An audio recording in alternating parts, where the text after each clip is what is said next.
வணக்கம் தோழர்களே, எல்லாரும் எப்படி இருக்கீங்க? வெல்கம் டு மை வாழ்க்கை பயணம். ஒரு வாரம் லீவு முடிஞ்சு திரும்பி டியூட்டிக்கு வந்த மாதிரி திரும்பி நான் விளாக்ஸ் போட ஆரம்பிச்சிட்டேன். இந்த ஒரு வாரம் எதுக்கு லீவ் எடுத்தனோ அது நல்லபடியாக போயிட்டுருக்கு. கூடிய விரைவில் அதெல்லாம் உங்களுக்கு சொல்கிறேன். பொறுமையாக காத்திருங்கள்.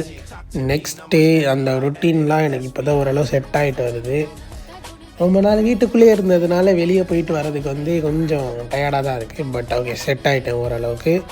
தென் ஜிம் டைமிங்கும் செட் ஆகிட்டு வருது ஓரளவுக்கு. 90 நாளில் என்னடா உனக்கு ஏதாவது தெரியுதா? 90 நாள் நீ ஒர்க் அவுட் பண்ணியிருக்க அப்படின்னா எனக்கு சேஞ்சஸ் தெரியுது.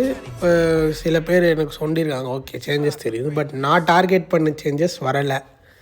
ஸோ இந்த 120 டேஸ் ஏதோ ஒரு அப்கிரேட் ஆகுது, ஏதோ ஒன்று ப்ராசஸ் ஆகுதுன்ட்டு நினச்சிட்டு போயிடுவோம். நம்ம நினைக்கிறது தான் நடக்கும்னு இல்லைல்ல வாழ்க்கையில். ஸோ நல்லதே நினைப்போம், நல்லதே நடக்கும். மீண்டும் சந்திப்போம். சென்று வரி.